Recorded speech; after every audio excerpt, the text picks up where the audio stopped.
Leer om saam met Kula te lees.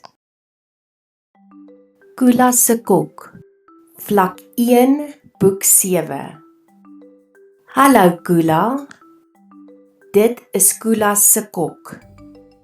Kyk, sy dra 'n rok. Die kok kook 'n pot vol sop.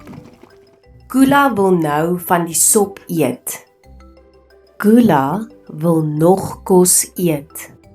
Kula het mos 'n hen wat sit in 'n hok.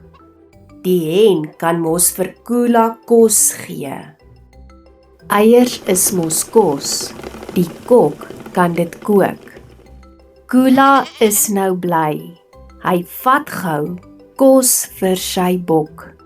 Die bok dra 'n klok om sy nek. Die bok eet sy kos wat Kula vir hom gee. Die bok wil nou nog kos eet. Kula gee nog kos vir sy bok. Die kos is op.